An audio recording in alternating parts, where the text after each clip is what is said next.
Hello दोस्तों, स्वागत है आपका आपके अपने YouTube चैनल IAS पॉइंट में।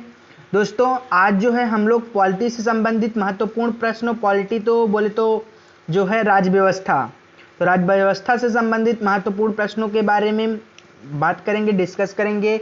ये प्रश्न जो हमने लिए हैं आज के, वो सभी एग्जामों के लिए इम्पॉर्टेंट है। सामान्य अध्ययन GS के जितने भी पेपर्स होंगे उसके लिए काफ़ी इम्पॉर्टेंट है। तो चलिए आज की क्लास को हम लोग बिना देरी करते हुए शुरू करते हैं।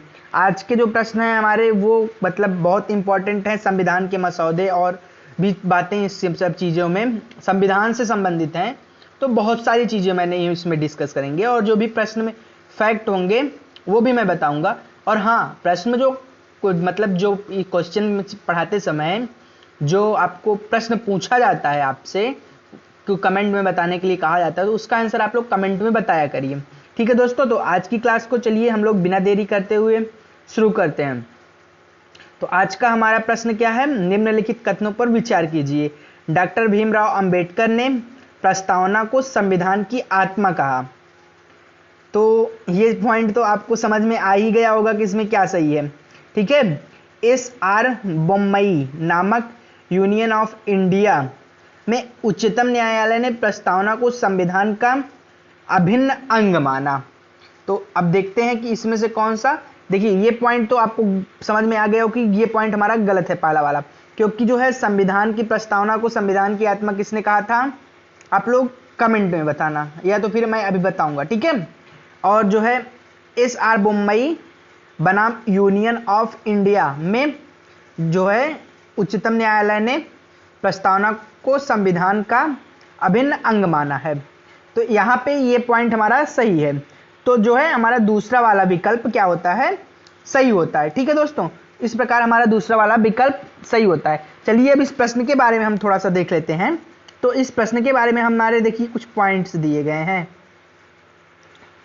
देखिए, SR बोम्मई नामक यूनियन ऑफ इंडिया 1994 में भारत के सर्वोच्च न्यायालय ने जो है सर्वोच्च न्यायालय ने प्रस्तावना को संविधान का अभिन्न अंग माना। केशवानंद भारती बनाम केरल सरकार, यहाँ पे ये पॉइंट इससे जुड़ा है, ये इससे केशवानंद भारती बनाम केरल सरकार 1973 मामले में सर्वोच्च न्यायालय ने प्रस्तावना को भारतीय संविधान की मौलिक संरचना का भाग स्वीकार किया। ठीक है, और फिर हमारा तीसरा पॉइंट है, संविधान की आत्मा प्रस्तावना को माना जाता है, परंतु डॉक्टर भीमराव अंबेडकर ने संविधान की आत्मा प्रस्तावना को नहीं बल्कि संवैधानिक उपचारों के अधिकार अनुच्छेद 32 को माना है। इस वजह से जो है हमारा कथन एक क्या होता है दोस्तों? हमारा कथन एक गलत होता है यहाँ पे। ठीक है, तो ये चीज़ आप लोग काफ़ी इंपॉर्टेंट है, तो ये चीज़ याद रखना आप लोग कि डॉक्टर भीमराव अंबेडकर ने जो है संविधान की प्रस्तावना को वो नहीं कर, संविधान की प्रस्तावना को आत्मा माना जाता है, ऐसा नहीं कि संविधान की प्रस्तावना को आत्मा नहीं कहा जाता। पर डॉक्टर भीमराव अंबेडकर जो थे उन्होंने कहा था कि संवैधानिक उपचारों का अधिकार अनुच्छेद 32 जो है वो संविधान की आत्मा है।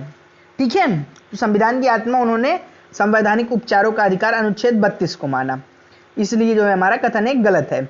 भारतीय संविधान की प्रस्तावना में जो है प्रस्तावना में जिन आदर्शों के उद्देश्य की रूपरेखा दी गई है उसकी व्याख्या जो है मूल अधिकारों, राज्यों के नीति निर्देशक सिद्धांतों एवं मौलिक कर्तव्यों में की गई है।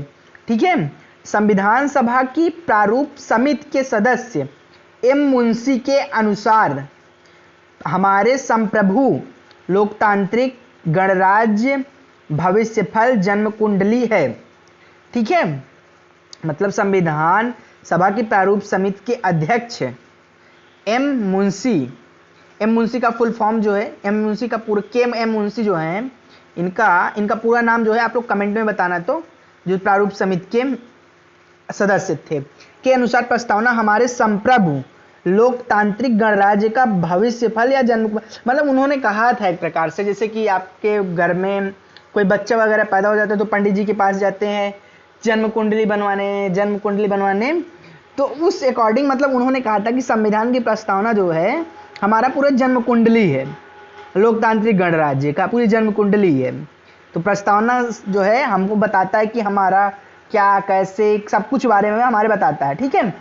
राजनीति शास्त्र आर्नेट बार्कर ने अपनी पुस्तक principle of social and political theory की शुरुआत में भारतीय संविधान की प्रस्तावना से की है।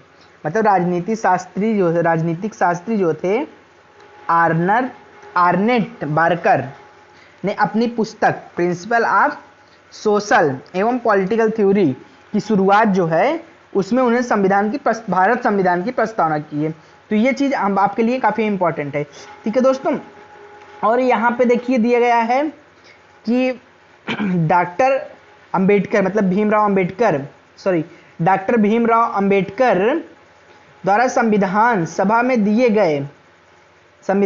दिए गए अंतिम भाषण में स्वतंत्रता, समानता एवं बंधुत्व शब्द का उल्लेख किया गया है। जो कि अभी हम आपको बोले तो थोड़ा सा ये पॉइंट मेरे लिए राजनीतिक हो सकता है, मेरा यहाँ बोलना ठीक नहीं है, पर मुझे लगता है कि मुझे यहाँ पे बोलना चाहिए।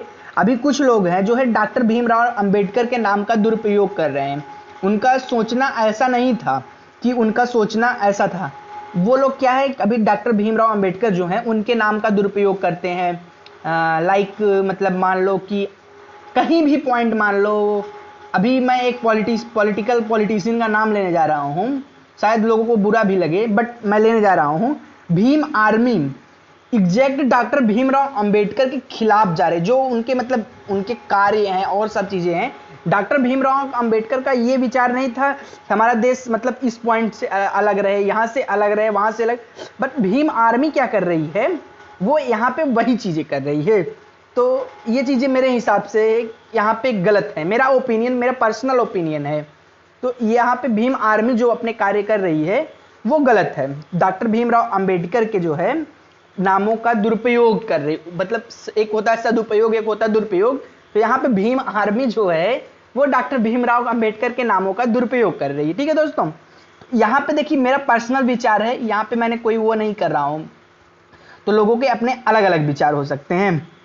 डॉक्टर भीमराव अंबेडकर को भारतीय संविधान के पिता एवं आधुनिक मनु की उपाधि दी गई। ये चीज़ें आपके लिए बहुत ज़्यादा मोस्ट इंपॉर्टेंट है, नोट्स में नोट कर लेना। आधुनिक मनु की उपाधि किसे दी गई है, तो आधुनिक मनु की उपाधि भारतीय संविधान के पिता डॉक्टर भीमराव अंबेडकर को दी गई है, ठीक है दोस्तों।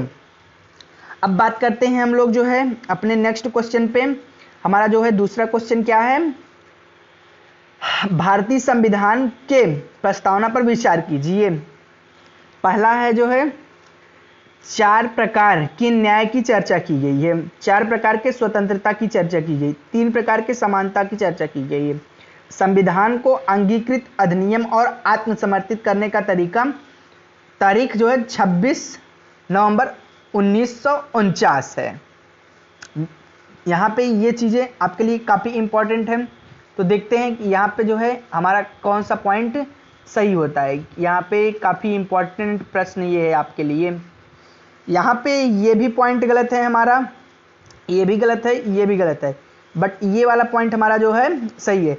संविधान को जो है संविधान दिवस के रूप में भी मनाया जाता है। 26 नवंबर 1949 को संविधान दिवस के रूप में भी मनाया जाता है। ये चीज़ याद रखना, संविधान दिवस कब मनाया जाता है, तो 26 नवंबर 1949 को। पर ये याद रखना 26 नवंबर को अपना संविधान लागू नहीं हुआ था, 26 जनवरी 1950 को भारतीय संविधान लागू हुआ था, ठीक है दोस्तों। तो ये चीज़ आपके लिए काफ़ी मोस्ट इम्पॉर्टेंट है, तो ये चीज़ों को याद रखना आप, है ना। अब इसमें से हमारा जो है जब ये तीनों हमारे गलत हो जाते हैं, ये तीनों हमारे भाई साहब जब गलत हो रहे हैं, हमारा सिर्फ 4 वाला बेचारा बच रहा है। तो 4 वाला तो केवल 4 ऑप्शन होना चाहिए हमारे पास। ये देखिए दोस्तों सी वाला ऑप्शन जो है केवल 4 ऑप्शन सी वाला जो है हमारा, ये सी वाला ऑप्शन सही है, केवल 4, ठीक है। तो यहाँ पे सी वाला ऑप्शन सही है। अब देखिए थोड़ा सा इस क्वेश्चन के बारे में हम लोग डिटेल से देख लेते हैं। इस क्वेश्चन के बारे में हम लोग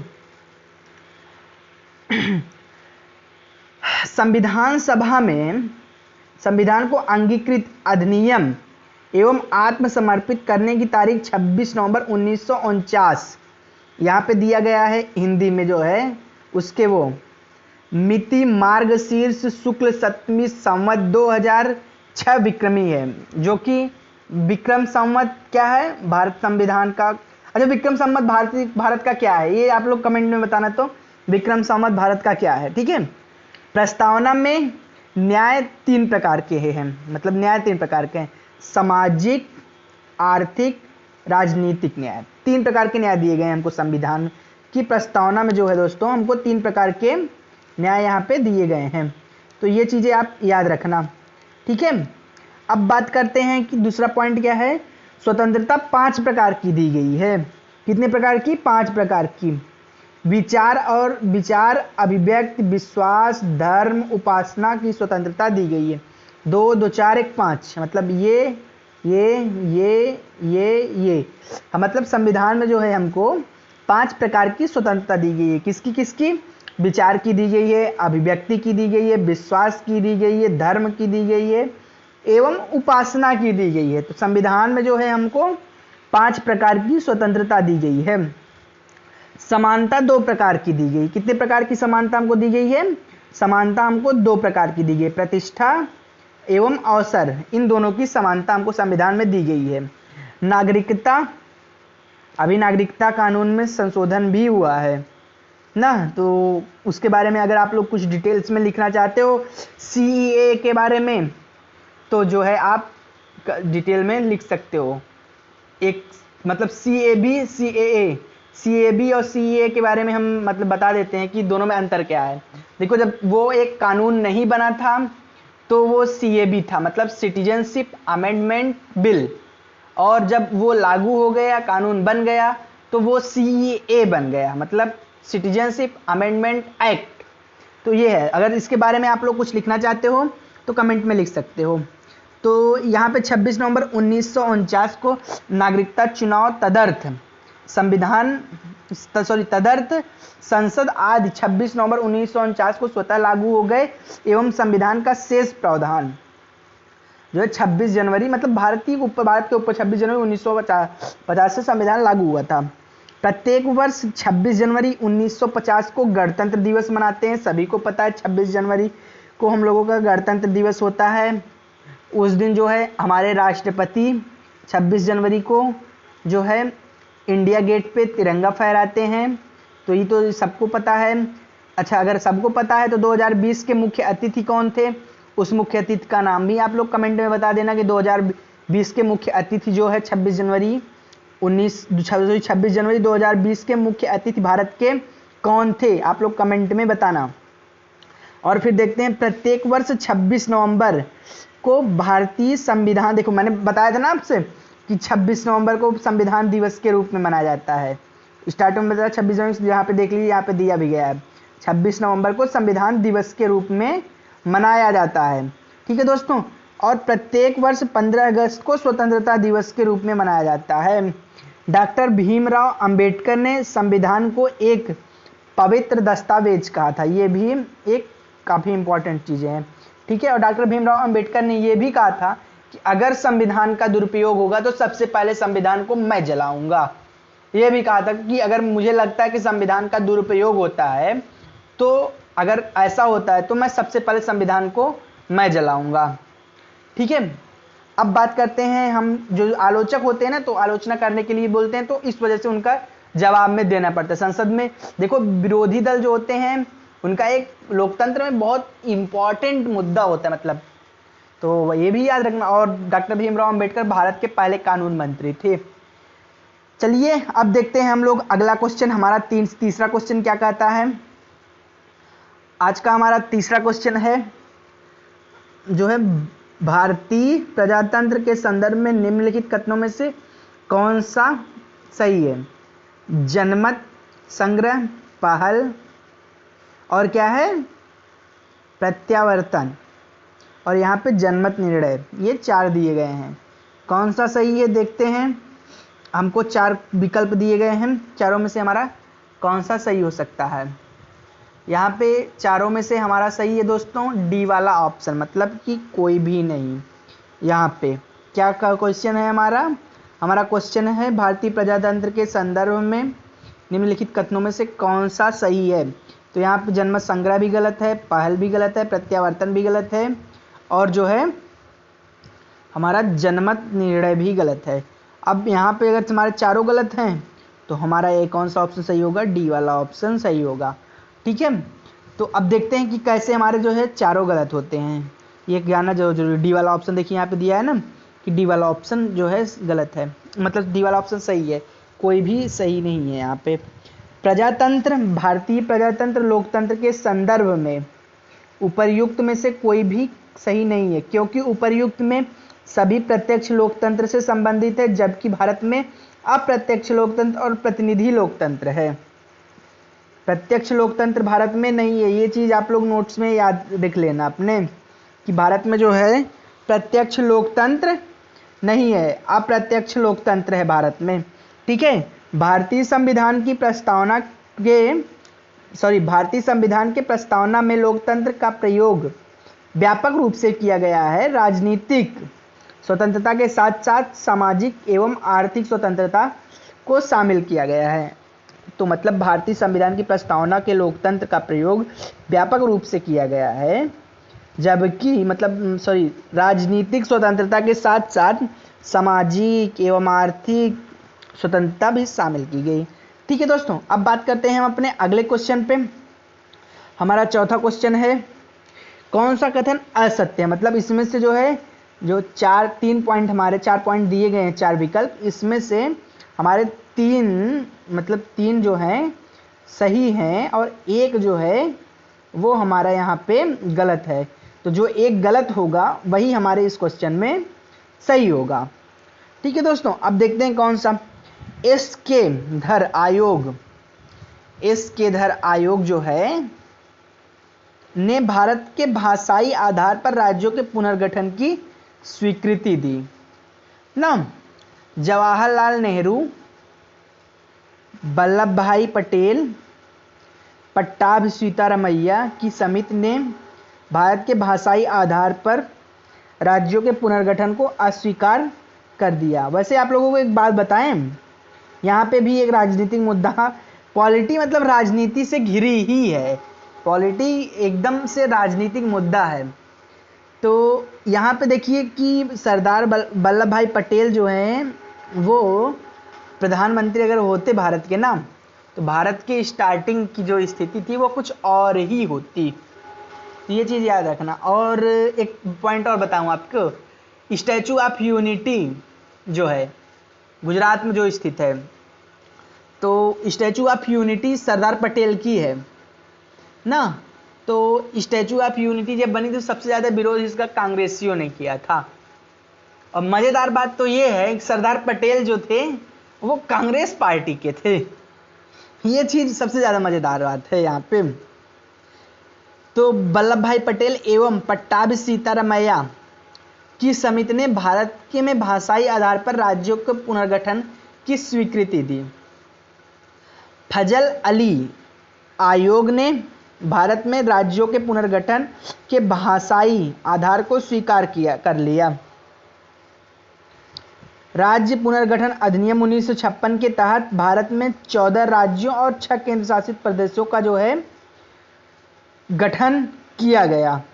ठीक है दोस्तों, तो यहाँ पे देखते हैं कि कौन सा हमारा सही होता है। यहाँ पे जो है ये भी कथन हमारे सही है, ये भी सही है, ये भी सही है, बट ये वाला गलत है, पहला वाला। तो अगर पहला वाला हमारा गलत है तो हमारा ए वाला ऑप्शन जो है ये सही होगा। ठीक है, यहाँ पे देखिए हमारा ए वाला ऑप्शन सही हो रहा है। ठीक है दोस्तों, तो ये चीज़ें हमारे लिए काफ़ी इम्पोर्टेंट है। जून 1948 में एसके धर की अध्यक्षता में भाषाई प्रांत आयोग का गठन किया गया। आयोग में अपनी रिपोर्ट दिसंबर 1948 में पेश की। मतलब इन्होंने दिसंबर 1948 में संविधान सभा में अपनी, संविधान के अस्थायी अध्यक्ष और अस्थायी अध्यक्ष कौन थे आप लोग कमेंट में बताना। तो 1948 में पेश किया गया एवं भारत में भाषाई आधार पर राज्यों के पुनर्गठन को बदले प्रशासनिक सुविधा की वरीयता दी गई, मतलब भाषाई आधार पर राज्यों के पुनर्गठन के बदले जो है प्रशासनिक आधार पर वरीयता दी गई। दिसंबर 1948 में जवाहरलाल नेहरू, वल्लभ भाई पटेल एवं पट्टाभी सीतारामैया जेवीपी समिति को मिलाकर एवं अन्य भाषाई प्रांत समिति की गठन किया गया और समिति ने अप्रैल 1949 में अपनी रिपोर्ट पेश की एवं राज्य में पुनर्गठन के भाषाई आधार पर स्वीकृति कर दिया। ठीक है, और फिर जो है दिसंबर 1953 में फजल अली की अध्यक्षता में 3 सदस्यीय राज्य आयोग गठन, फजल अली आयोग का गठन किया गया। इसमें 2 सदस्य के.एम. पडिक्कर एवं एच.एन. कुंजलू ने इसमें अपनी रिपोर्ट 1948 में पेश की एवं भारत में राज्यों का जो है पुनर्गठन भाषाई आधार पर होना चाहिए।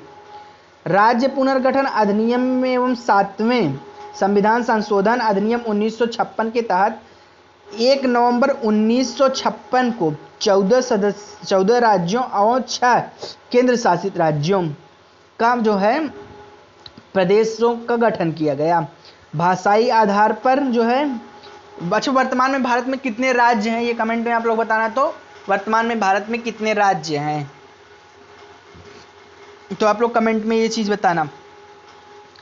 1953 में जो है ये यहाँ पे काफ़ी मोस्ट इंपॉर्टेंट है, आपसे ये प्रश्न अक्सर बनते हैं। 1953 में आंध्र प्रदेश का गठन किया गया जो तेलुगु भाषाई और मद्रास एवं लंबा आंदोलन चला।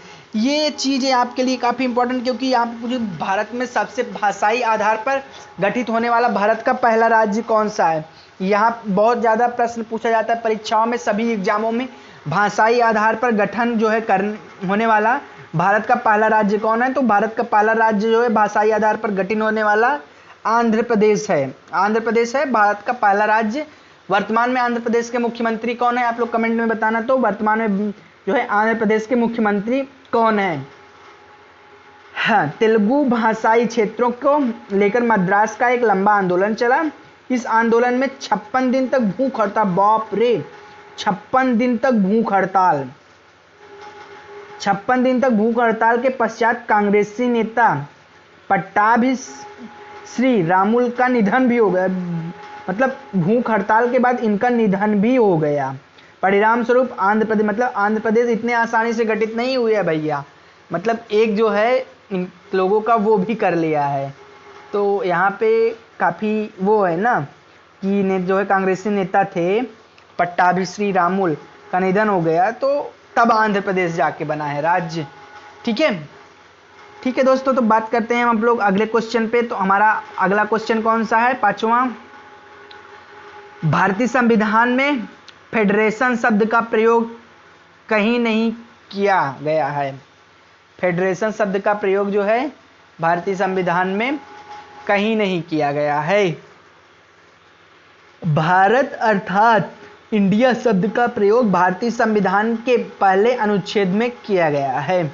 अभी एक वो भी दर्ज हुआ है ना कि इंडिया हटा ही दिया जाए संविधान से, तो यह जो है ऐसे ऐसे मतलब वो भी आ जाते हैं, इंडिया शब्द को ही हटा दिया जाए मतलब भारत की संविधान से ही। तो यहाँ पे देखिए कि दिया गया है भारत जो है,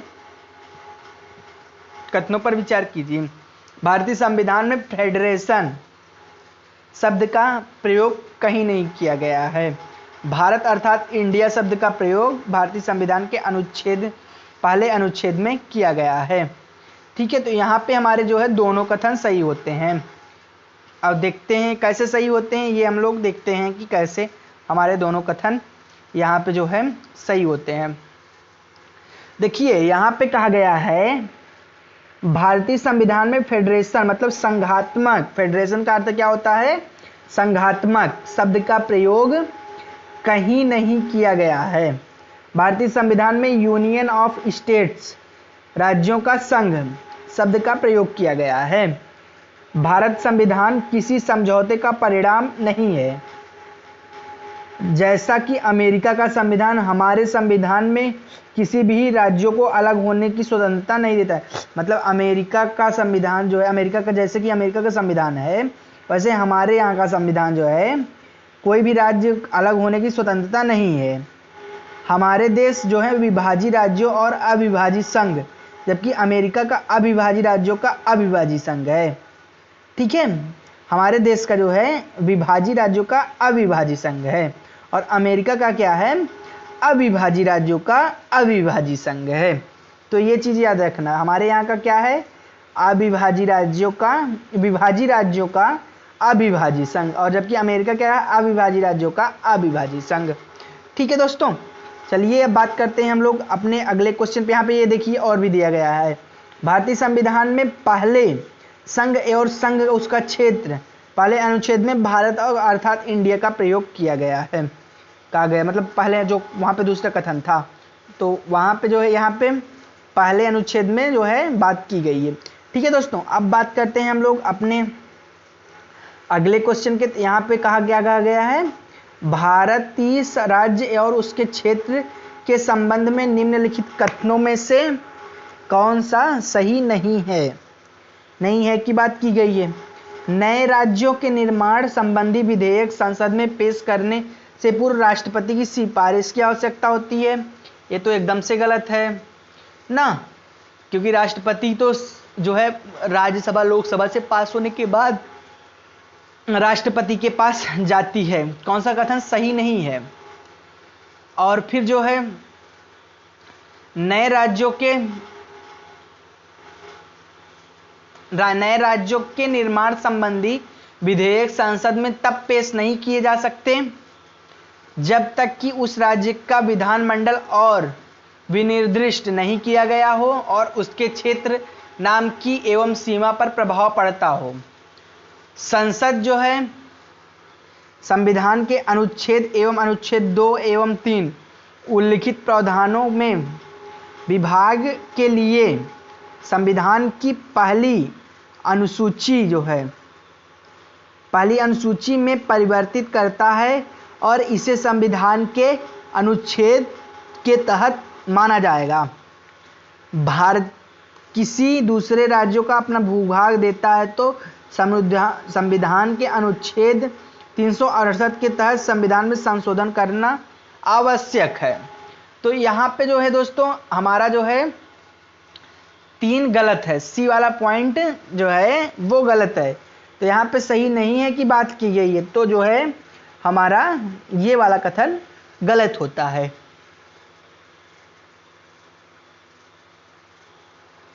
अब दिया देखते हैं कि इसके क्वेश्चन के बारे में थोड़ा सा देख लेते हैं हम लोग।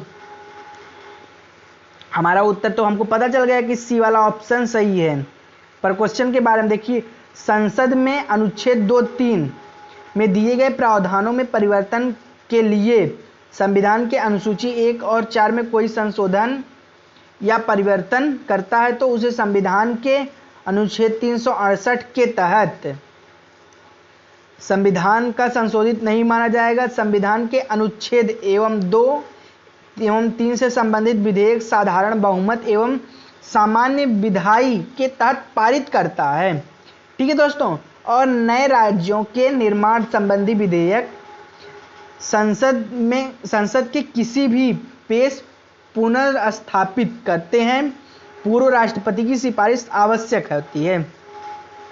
नए राज्यों के निर्माण से संबंधित विधेयक संसद के किसी भी सदन में पेश करते हैं और उस राज्य के विधानमंडल और विनिर्दिष्ट करना आवश्यक है।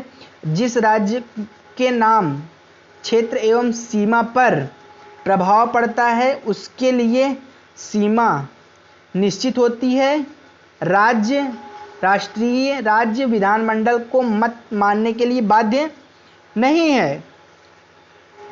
यदि भारत किसी मतलब यहाँ पे कोई भारत अपना जो है वो देता है किसी और देश को, अपना भूभाग और देश को सौंपता है या किसी सीमा को समाप्त करता है तो उसके लिए संविधान के अनुच्छेद 368 के तहत संविधान को संशोधित करना होगा। मतलब भारत अगर अपना कोई भूभाग जो है किसी और देश को, जैसे कि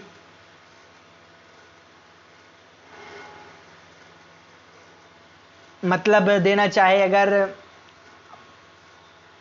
इस समय तो भारत में जो है अपने पड़ोसी देशों में सबसे ज़्यादा अच्छा संबंध मान ले सकते हैं, तो बांग्लादेश के साथ भारत का काफ़ी अच्छा संबंध है।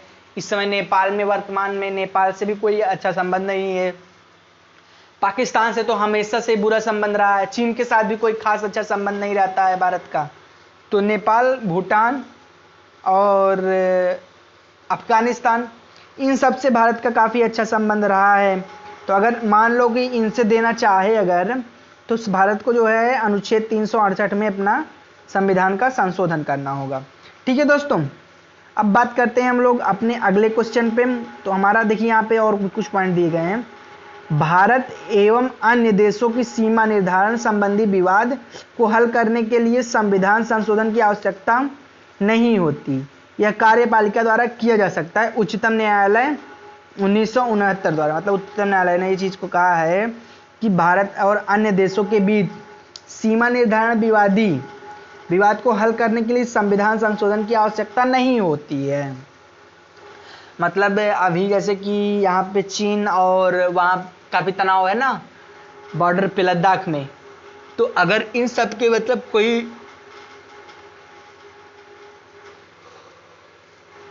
सुधार मतलब अगर हल करना चाहे, तो इसमें भारत को कोई कानून पास करने की आवश्यकता नहीं है। भारत जब चाहे तो कर सकता है। ठीक है दोस्तों, अब बात करते हैं हम लोग अपने अगले क्वेश्चन पे। हमारा 7वां क्वेश्चन क्या है, यहाँ पे देखिए हमारा 7वां क्वेश्चन है,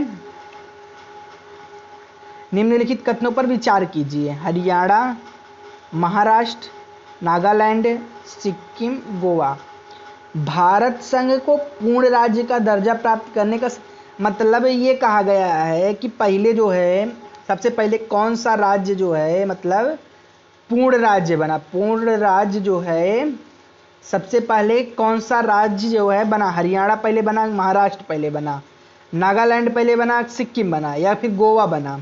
तो कौन सा राज्य जो है यहाँ पे पूर्ण राज्य बना, यहाँ ये कहना चाह रहा है यहाँ पे। तो देखते हैं कि कौन राज्य जो है सबसे ज़्यादा पहले पूर्ण राज्य बना। तो यहाँ पे पूर्ण राज्य का दर्जा, यहाँ पे कौन सा कालक्रम हमारा सही है, 1 2 3 4 5, मतलब पहले ये फिर ये फिर ये फिर ये फिर ये है, या फिर 1 2 3 5, पहले ये फिर ये फिर ये फिर ये तब ये। तो ये भी हमारे लिए जो है, ये भी तब देखते हैं कि कौन सा सही होता है। 2 3 1 4 5, मतलब पहले महाराष्ट्र बना पूर्ण राज्य, उसके बाद जो है 3 मतलब नागालैंड पूर्ण राज्य बना, फिर उसके बाद 1 मतलब हरियाणा पूर्ण राज्य बना, उसके बाद फिर जो है 4 सिक्किम पूर्ण राज्य बना, फिर गोवा पूर्ण राज्य बना। तो कौन सा विकल्प सही है यहाँ पे दोस्तों, जो है यहाँ पे हमारा जो है सी वाला विकल्प सही है। ठीक है, तो यहाँ पे हमारा जो है सी वाला विकल्प सही है। उपर्युक्त में से जो है हमारा सी वाला विकल्प सही है। ठीक है, अब कैसे सही है ये देख लेते हैं हम लोग, कैसे हमारा जो है सी वाला विकल्प सही है।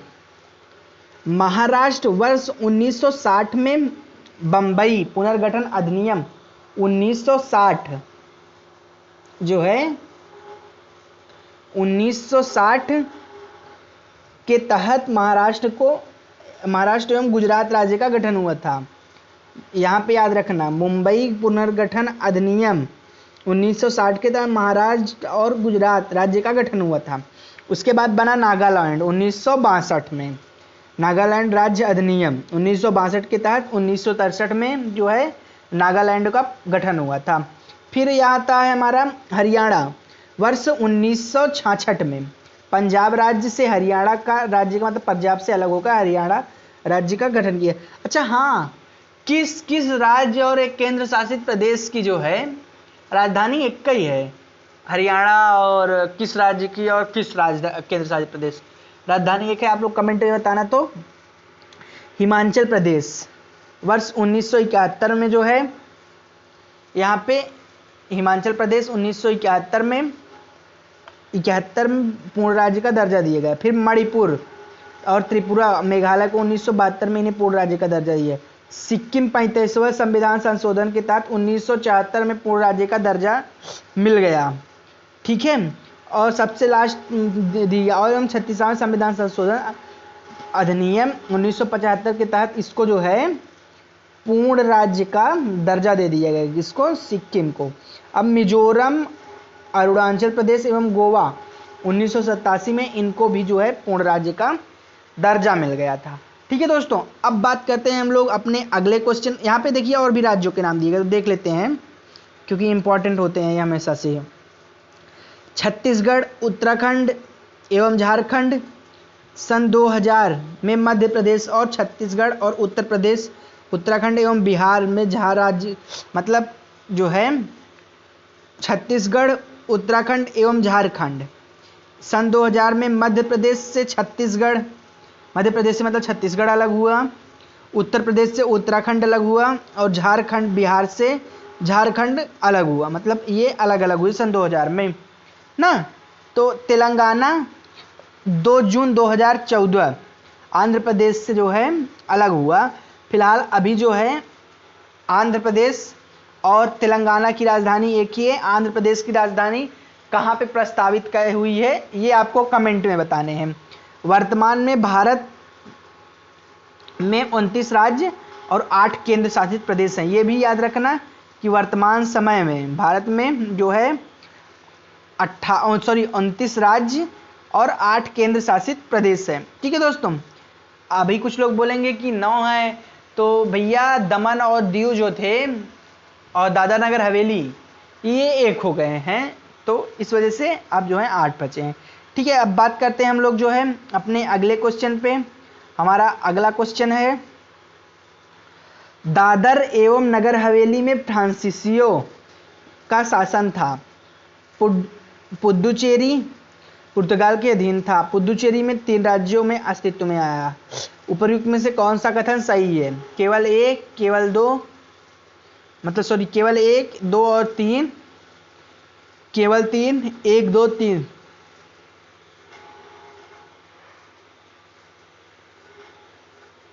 कौन सा सही है यहाँ पे?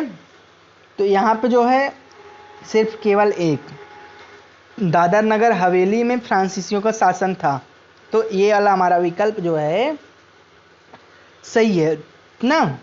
अब देखते हैं थोड़ा सा इस बारे में एक्सप्लेनेशन हम लोग देखेंगे जो है।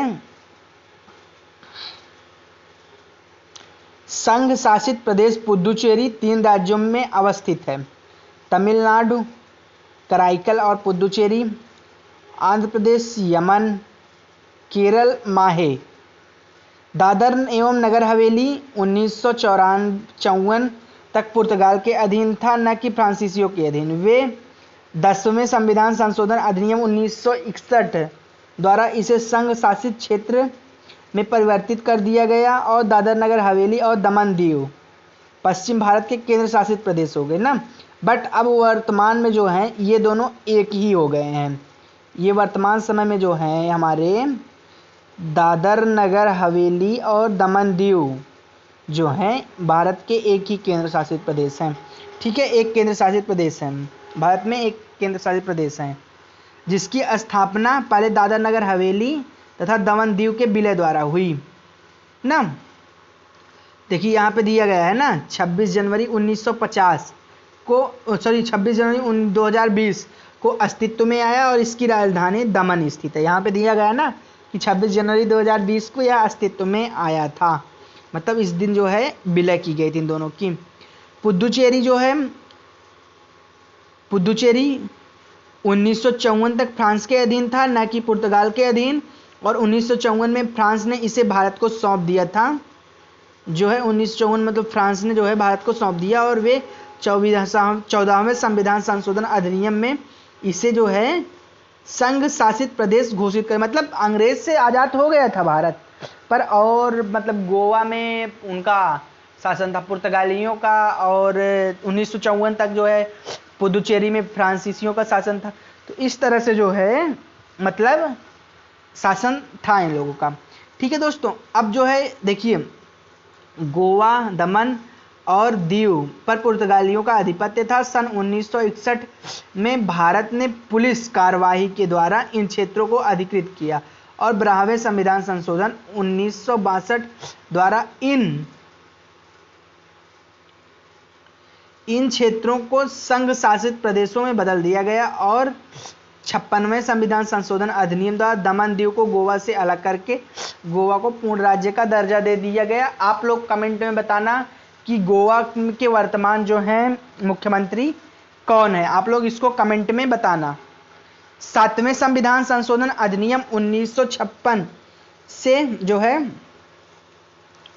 7वें संविधान संशोधन अधिनियम 1956 में भारतीय राज्यों के 4 विभागों को विभाजित किया गया और अंडमान एवं निकोबार द्वीप समूह को निम्नलिखित में से किस समूह में भाग में रखा गया था।